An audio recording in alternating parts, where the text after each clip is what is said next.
جب حضرت ابراہیم علیہ السلام وادی غیر ذی زرع سے آگے بڑھے، بیوی بچے نظروں سے اوجھل ہو گئے تو اللہ کے دربار میں ہاتھ پھیلا کر آپ نے انتہائی درد انگیز دعا فرمائی اور عرض کیا، ربنا انی اسکنت من ذریتی بواد غیر ذی زرع عند بیتک المحرم۔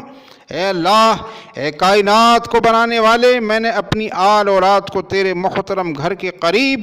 وادی غیر ذی زرع میں چھوڑ دیا ہے۔ اے اللہ، تو جانتا ہے میرا کوئی اور مقصد نہیں ہے، تیرے حکم کی اطاعت کے سوا کوئی چاہت نہیں ہے۔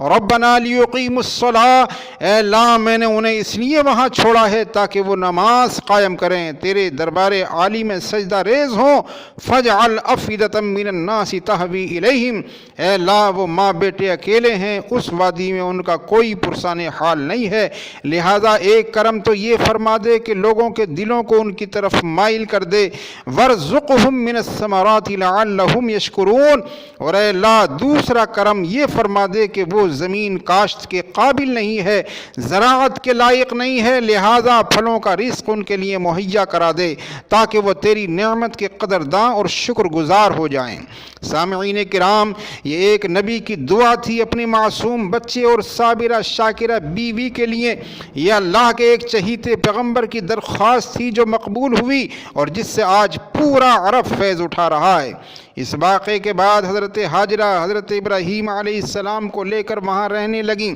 جو کچھ کھجور پانی لے گئے تھے ابھی تک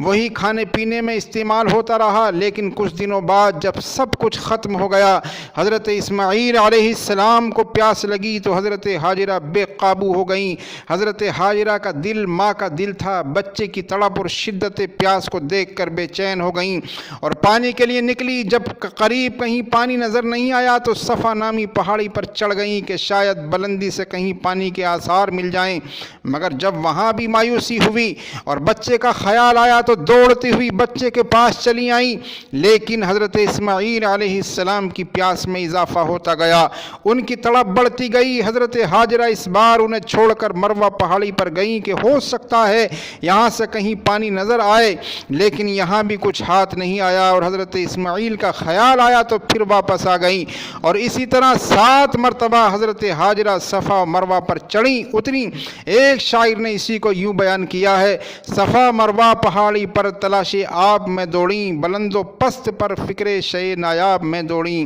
کبھی سمت جاتی تھیں کبھی اس سمت جاتی تھیں، خیال آتا تھا بچے کا تو فوراً لوٹ آتی تھیں۔ دوستو، یہی وہ سنت ہاجرہ ہے جسے سعی بین الصفا والمروہ کہا جاتا ہے۔ اللہ کو حضرت ہاجرہ کی تڑپ اور بیتابی اتنی پسند آئی کہ قیامت تک حج کرنے والے مسلمانوں کے لیے یہاں کی سعی اور دوڑ ضروری قرار دے دی گئی۔